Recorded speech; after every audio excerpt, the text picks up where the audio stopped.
All right, it's the weekend, meaning a lot of new movies are hitting screens, and film critic Richard Crouse joins us live now with his thoughts. Good to see you as always, my friend. Let's begin with Freakier Friday. It's a sequel 22 years in the making. Has it really been 22 years? My goodness. It has been, and the remarkable thing about Freakier Friday is that they brought the cast back together from the original film, the two main leads anyway, Jamie Lee Curtis and Lindsay Lohan. And that goes a long way to establish a kind of nice nostalgic vibe for the sequel. And of course, because it is a sequel, it has to be a little bigger, a little different than the original film. So in this case, you have Anna and Tess, that's Jamie Lee Curtis and Lindsay Lohan, mother and daughter. They switched identities in the original film. Now there's a stepdaughter or a step-granddaughter and a stepdaughter who become part of the body swap. So there's 4 different personalities and 4 different bodies now in this one. And it works because I think of the commitment of Jamie Lee Curtis, who dives in with both feet here to do the slapstick and a lot of the comedic heavy lifting. Then you have Lindsay Lohan, who we haven't really seen all that much of in films for a little while. And she has a few funny moments, but she's mostly here for the kind of heartfelt stuff, the walk a mile in my shoes stuff, and so you will understand me better. And that's the message of this film, and it's a film that wants to tug at your heartstrings more than, pluck your funny bone or tickle your funny bone. So it works. I think that this is a really good follow-up to a film that a lot of people love. So I give it 3.5 stars out of 5, called Freakier Friday, and it's in theaters right now. I got to say, that one looks really fun. Okay, from something really lighthearted, fun, comedy, to something a little bit darker. Let's talk about horror movie Weapons. What did you think of this? Well, it's a little bit darker, but it's also, I found, hysterically funny as well, which you don't expect from this movie. It's directed by a guy called Zach Krager.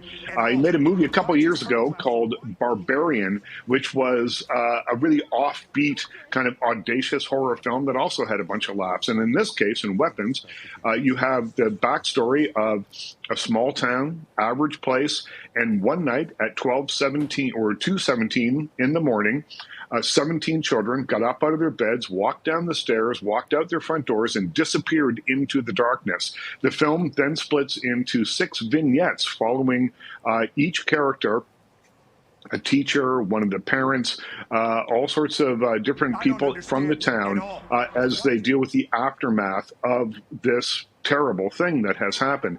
And it all interweaves together in a bonkers, and I mean truly bonkers, climax, which I didn't see coming. I see 400 movies a year. I'm pretty good at telling what's going to happen.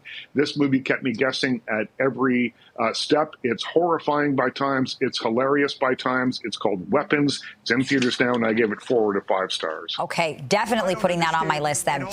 Eddie Murphy and Pete Davidson star in the new action comedy, The Pickup. Tell us more.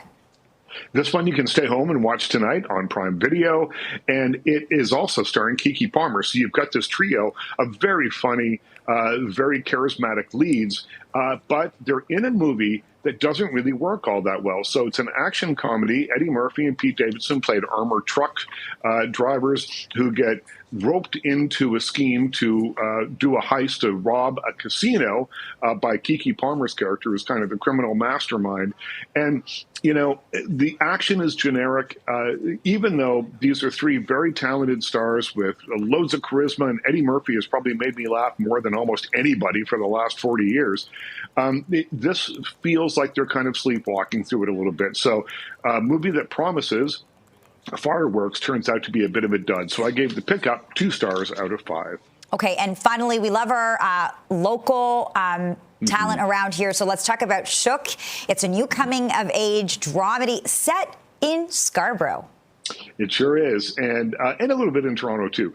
This is the story of a guy in his mid-20s who's trying to figure his way through life. He wants to be a writer, but he's having a hard time finding a foothold there. He has a new romance going, and that's sort of up and down a little bit. He's estranged from his father. Then his father turns out to have Parkinson's disease, and so he has to have an uneasy truce with him. And what I liked about this movie is that it feels authentic. You can feel the time and place. It feels like Scarborough. It feels like Toronto. And you've got these interesting characters that are populating it, just like in real life. You've got a nice lead performance from Samir Usmani, who hands in a performance of a guy who isn't always likable, but he's always compelling. And that makes a big difference when you're watching a film like this. So it'll make you laugh, might make you cry a little bit. It's called Shook, and I give it 3 out of 5 stars. Okay, some really great selections this week. Good to be with you, Richard, and enjoy your weekend. We'll talk next week. I will. You too. Thanks.